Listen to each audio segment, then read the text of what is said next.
Saints are going to Dallas, and Kevin, we about to find out real quick if the 2024 Saints are for real. Thomas, hit that intro. Welcome to Saints Happy Hour podcast. We never skip a drink day. Budrich wants to know how the doctor's doing. That ended. Now grab a drink and enjoy the show.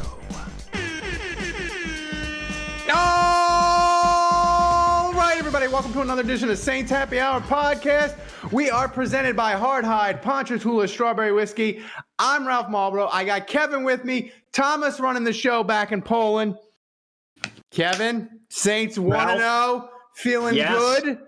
47-10 beatdown of the NIA Carolina Panthers. Are they a professional football team? Allegedly. Not our problem. If they're not, skies are beautiful. It's sunny outside. Cowboys. They haven't lost a whole. Kevin, did you know they've won 16 straight home regular season games? They haven't lost since the 2022 season opener against the Bucs.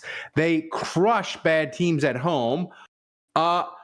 Before we get to degenerate gambling advice, yes, your overall feelings about this game, knowing what we know about the Saints injury report, that Fuaga didn't practice Thursday. We haven't got the injury report on for Friday, but it's concerning because he was limited on Wednesday, didn't practice Thursday. That's never a good sign.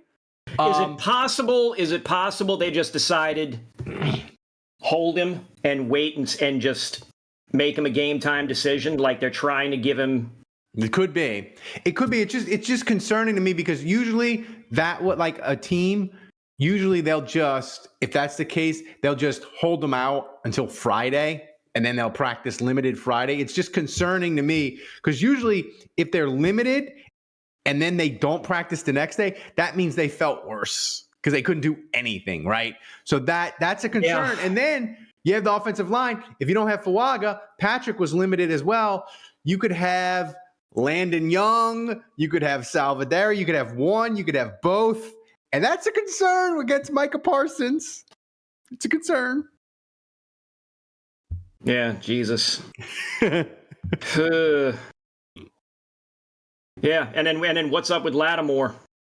Lattimore was DNP. I mean, Lattimore. I mean, there's a higher than 0% chance that he has played his last game for the Saints, knowing how he deals with injuries. I'm just saying. I mean, would you say it makes me almost want to vomit? Well, yeah. Would you say 10%? That's about right. Okay. Not high. Right. Right. But okay. A chance. But sure. A chance. Sure. I mean, if he's not in, and you got the rookie starting, you got Kool-Aid starting, like I would be nervous. If you don't have Lattimore, you have Alontae Taylor, Adebo, and Kool-Aid as your three corners. So, I mean, the Saints, thankfully, are ridiculously deep at corner. And listen, Lattimore's missed half the games the last 2 years. I'm much more concerned. I know the national media is like, oh, Lattimore, he's out, and how will they guard CeeDee Lamb? Like, the national media probably hasn't realized because no one really pays attention to the Saints since Dennis Allen's been the coach. Like, Lattimore's missed half the games the last 2 years, and the defense is mostly fine. I'm much, much more concerned about the offensive line issues. Well, right, because that was the concern going into week one anyway. Mm-hmm. And now you've got Dallas, who their defense is. Their defense is very good, surprise, surprise. But, I can't. If Fuaga ain't in there, it's bad. Derek Carr was already going to be in trouble, even if Fuaga's healthy. Because again, right. I'm still not sold on this offensive line. No. I need to see a couple more games where they play well and limit the amount of times that Carr is pressured, et cetera, and give time and rushes, create lanes, yada, yada, yada. Well, I mean, people but got on me. The Cowboys are far more dangerous than the Panthers. That's not breaking news. But if Fuaga's out, I just think it could be a free-for-all. I think Carr could be getting sacked. That's right. Could be getting sacked 4 or 5 times. And the Dallas is incredible, especially at home, about crushing teams that are bad and or have bad offensive lines.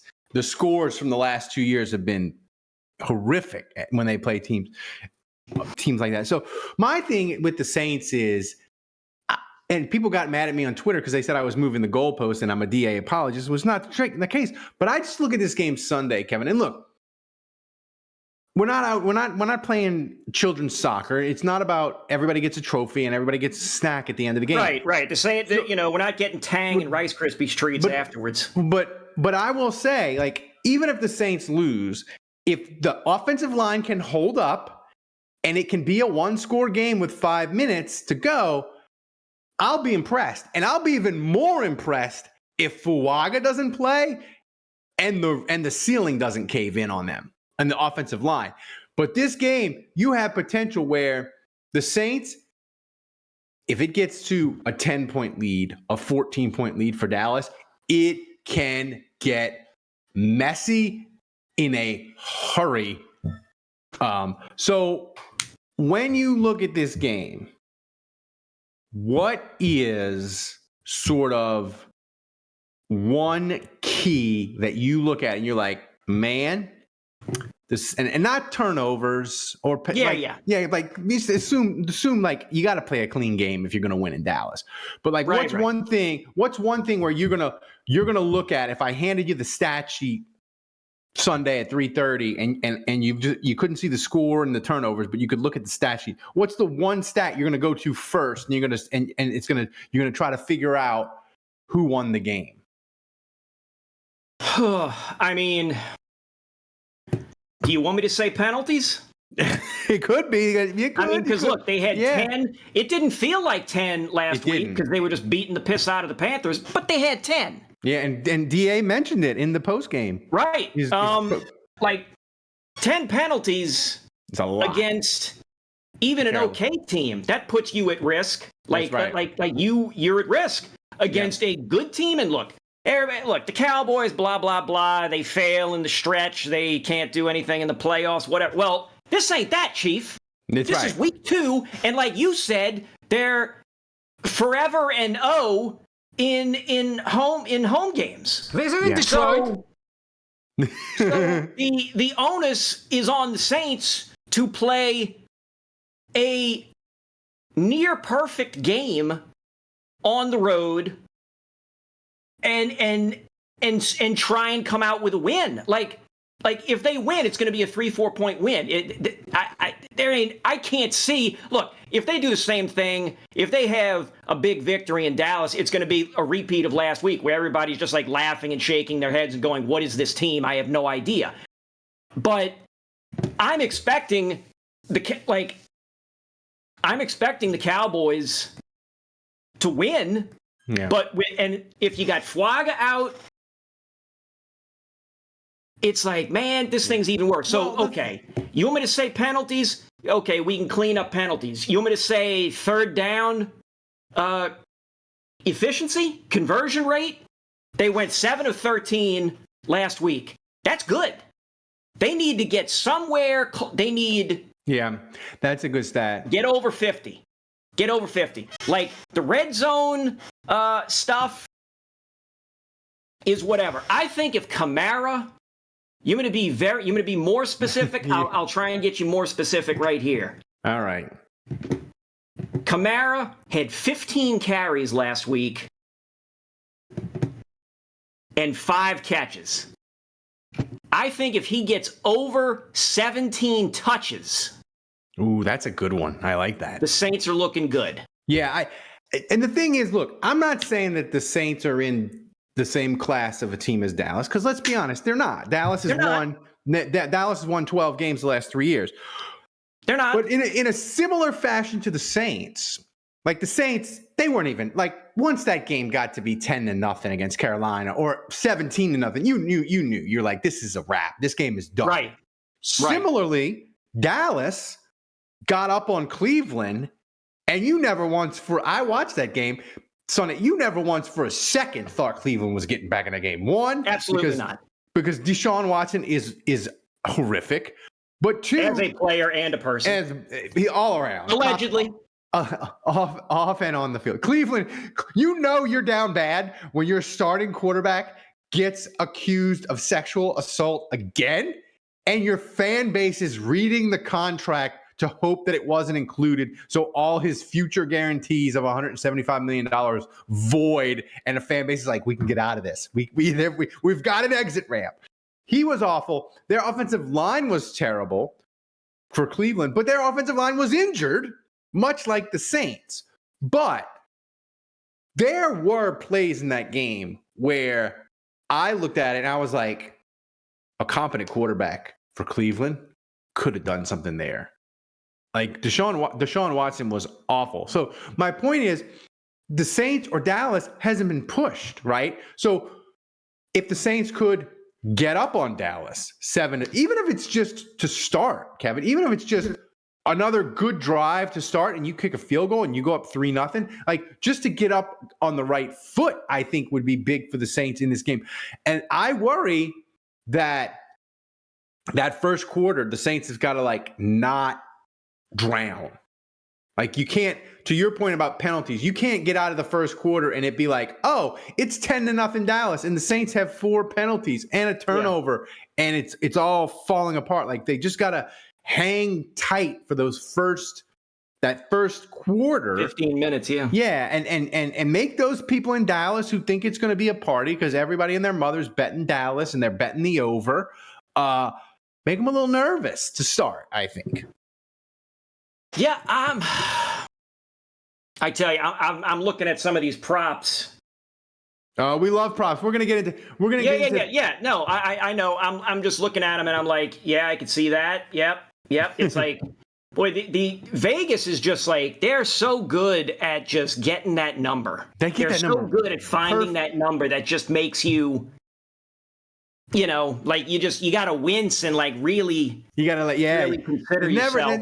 Vegas, man, they never put out a prop and you're like, lock it in. But you know what? You talked about what's good, Kevin. I'm going to tell you what's good. Hard Hide Ponchatoula Strawberry Whiskey is good, and it is blended with aged wheat whiskey, American light whiskey, Cocktail & Sons strawberry and lemon syrup, fresh strawberries from Jonesdale Farm in Ponchatoula, Louisiana. It's 86 proof. The whiskey is blended and bottled at the Sugarfield Distillery in Gonzales, Louisiana. You can pick up a bottle wherever fine spirits are sold in Louisiana, Mississippi, Texas, and Tennessee. To learn more and to find a location to get a bottle near you, go to hardhidestrawberrywhiskey.com. Hard Hide Ponchatoula Strawberry Whiskey is supporting Saints Happy Hour all football season long. So support the people who support the show. Grab a bottle of Hard Hide Ponchatoula Strawberry Whiskey today. Kevin? It's all local. I like that. It's all local. In state. It's all local. In state. There you go. That's good. And the people at Hard, like John me and John, we love to gamble, which is, we're going to get to gamble in a second. John is tremendous. I was almost waiting for you to say, like, the glass bottles are manufactured in Ruston. The caps are made in Natchitoches. Listen. They travel by barge down the river.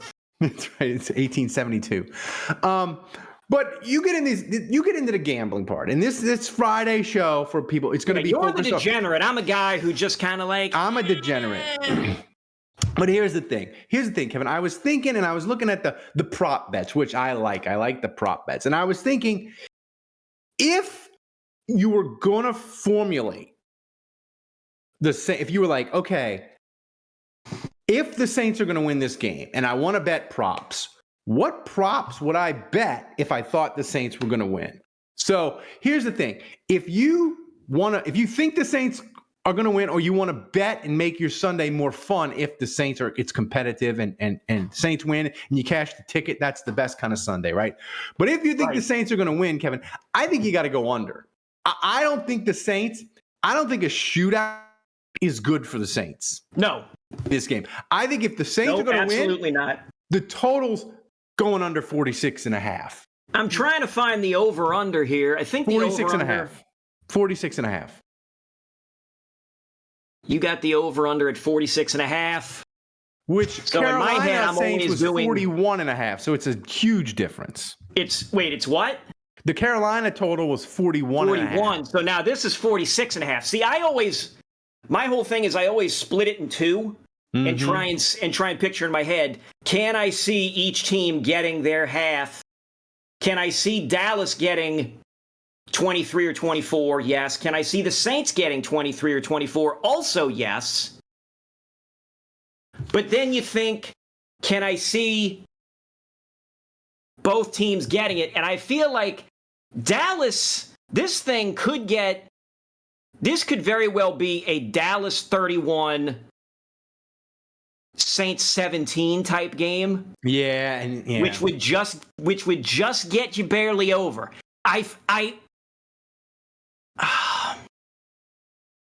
It really depends. I honestly, I can't believe I'm staking fictional units that I would bet on a prop on whether or not the left tackle is playing or not. But I feel like if Flaga is in, the Saints can get it to where they protect Carr enough to where they can get enough points that it'll get over.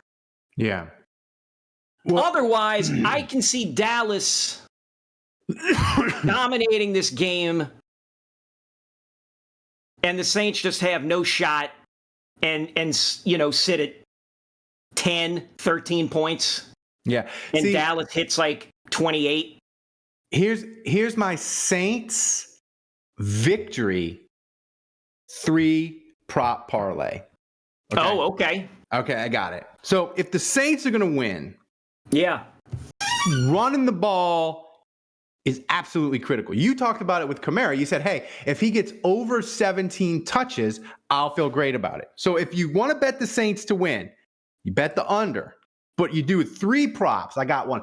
Taysom over 15.5 rushing yards. That, if the Saints win and Taysom doesn't have 20 yards rushing, I'll be shocked. Okay? So well, he had 35 rushing yards last week. Yeah, that's right. Kamara over 50.5 rushing yards.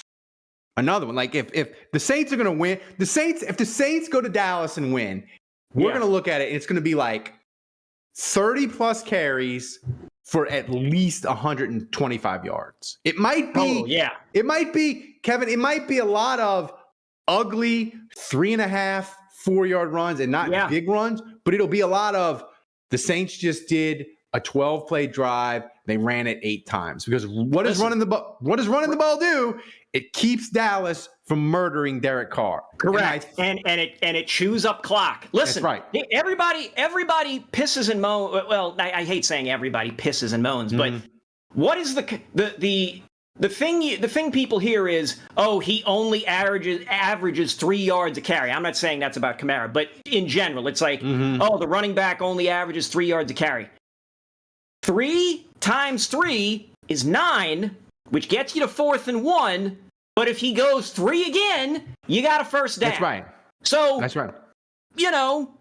Just if you get a little over 3 a carry, and if you just move the chains ugly, I don't care if Derek Carr is getting 7 yards. I don't know if we lost our show thing or not, but if Derek Carr can get ugly yards underneath, I don't care. If Kamara and Pokemon is getting ugly yards underneath, I don't care if Taysom. Like, name the guy. Yeah, I don't care if it's ugly. Just keep the ball and keep moving. You want this game, if you're a Saints fan, you want to look up and be like, holy crap. It's the start of the 4th quarter and it's 2:30. What's going on? Like if you're a Saints fan, you want this game to be played, not a lot of possessions, clock always moving. Yeah. Fast, shorter game. My third prop, Kevin, for this game is Rashid Shaheed over 37.5 yards receiving. If the Saints win, they're going to run the ball and they got to hit Rashid Shaheed on a play. And if you don't like the receiving yards, bet him over 14.5 rushing yards. Because if the Saints are going to win, Shaheed's got to have a big play. Because I don't think the Saints can live an entire game running the ball, like you just said, 4 yards a time. We want them to shorten the game and we want it to be fast, but I don't think the Saints are going to, they can't expect against this good Dallas defense to score 20 points or 24 points with 4 10-play drives, right? They're going to have to hit a couple of plays, and Shaheed is the dude that hits the plays for the Saints. So that's my if you think the Saints are going to win, it's my 3 prop parlay. Taysom over 14.5 rushing yards. Kamara over 50.5 rushing yards. Shaheed over 37.5 receiving yards. That's my Saints victory parlay, if you're so inclined. All right, so I'll give you some things here. Go. So give me Blake Groupie kicking a field goal longer than 47.5 yards. Ooh, I like that one. Give me Jamal Williams rushing for more than 14.5 yards. Ooh, that's interesting. After last week, the guy had 11 carries. Yeah. So if you're going to give, I think what they're trying to do is they're trying not necessarily a full-on 2-back scenario, but they're trying to give Jamal more carries in order to, keep Kamara fresh. For the duration of the game. And Jamal Williams, last year he was terrible and he was hurt. Right. Against Carolina, Kevin, he had the nice touchdown run. Right. But at least he showed, like you said, maybe it's not a 2-back system. It's not Ingram and Kamara, but at least Jamal Williams showed that if you're running the ball good and Kamara's getting a ton of carries, maybe the Saints are like, hey, we can spell him and Jamal Williams won't be awful. We can give him 6-7 carries and he can get us 25 yards, 30 yards. He was averaging 3.5 last week. If he averaged 3, and he gets 6 carries and averages 3, that's 18, folks. That's 18. And that's over 14.5. That's right. So I'm saying take him over 14.5. This is where I'm gonna take a prop bet. I would take a prop bet on fantasy production. I like it. For Chris Olave. Ooh, he wasn't big last week. No, and I have him on my fantasy team. Yes. So I won. I was fortunate, but I need him to do well. Yeah. I am picking over 12 fantasy points. Okay, I like that. Over 12 fantasy points. That to me was the biggest shock of last week. Not that the Saints won, not even that the Saints looked good on offense, because we knew Carolina was bad on defense. But if you would have told me before the game, Chris Olave only caught 2 balls for whatever it was, 12 yards. 11 yards. I'd have been like, ooh, that's a bad sign. I'd have been a little nervous going to the game. 2 targets. Yeah, 2 targets. I'd be like, ooh, that's bad. Something's wrong. Did he get hurt? Is the Saints passing offense is a disaster? Instead, they scored 47. So that was like the biggest shock of all. But I like that one because here's the thing. Dallas's defense, for all its positives, and we talked about it, it crushes bad teams. The pass rush is amazing. Parsons and Lawrence. And they have Diggs in the secondary, and they have these guys that make plays. Their defense gives up big plays. Like Dallas, they'll make a bunch of big plays on defense. They'll give them up too. Normally it's in playoff time, but they have a history. You can hit them for big plays. So I like that one with Chris Olave having a nice game. Another thing where you've got to figure if the Saints are going to win, Olave is going to be prominently involved. If he can't look, but that's why I went with fantasy points. I'm not even saying he's going to have a quote unquote nice game.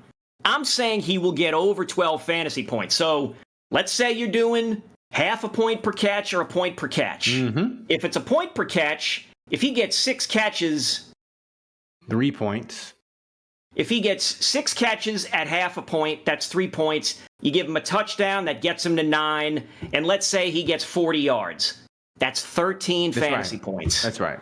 Right there. If he doesn't need a lot of yards, or he could get 70, 75 yards receiving, and if you're in a full point per catch league, and it's 6 catches, there you go. You've already got 13. You're over the 12. All right. So every week for the Friday show, me and Kevin always do. We did our picks on the Tuesday show, and it drives Andrew and Dave crazy, but I don't care. They're not here. You can amend your pick and your selection. You can change it. Are you going to change your pick that you made on Tuesday, or are you going to keep it the same? I am. So what the hell did I say? I think I said 27, 23, something like that, Cowboys. I said what? 27, 23 Cowboys, I think. Yeah, I will. I'm going to drop it. What? No. I'm going to amend it slightly. Okay. Cowboys 27, Saints 20. Ooh, that's Jesus. I'm not changing. I said Cowboys 23-14. I'm not changing it. I think if Fuaga doesn't play, it becomes very, very difficult. And like I said at the top, it's the NFL. You don't get an orange slice and a pat on the head for trying hard and being competitive. But right, that's our job. That's our job. The thing is, though, if the Saints, especially, they don't have Fuaga and they don't have Lattimore, and you're playing Kool-Aid, a rookie at corner, and he's got to play a bunch. If they go into Dallas without those two guys, and it gets to the 5-minute mark, and it's a 1-score game, I'll be very encouraged, because Dallas, for all the talk of them being failure in the playoffs, and they weren't going to be good this year because of Dak, and all Dallas's issues were just contract issues. They're still a really, really good team. Really a good, well-run team. It's just their playoff failures overshadow everything. But like you said, this ain't the playoffs. So if the Saints can make a good account of themselves Sunday, I'll feel really good about the next 4-game stretch they have after it. But I'm not changing. I still think it's going to be Dallas 23-14. And I'm very if Fuaga doesn't play, I'll be extremely, extremely concerned that we're going to be entertained on Sunday. So, guys, thanks for watching. If you enjoyed the show and we made you laugh, consider supporting the show by going to patreon.com/Saints Happy Hour. We are super excited for the Saints, their 1-0 start. We have a special discount that ends next week. Check out our levels. They're awesome. You should do it. Lock in that discount before it disappears. Give us a shot. Every little bit helps make this show better. And don't forget to follow us on our socials and wherever you get your podcasts. Thanks to Kevin. Thanks to Tomas, the best producer on earth, running the show back in Poland from a field at an undisclosed location. Until next time, the bar is closed. We'll see you after Saints Cowboys Sunday afternoon.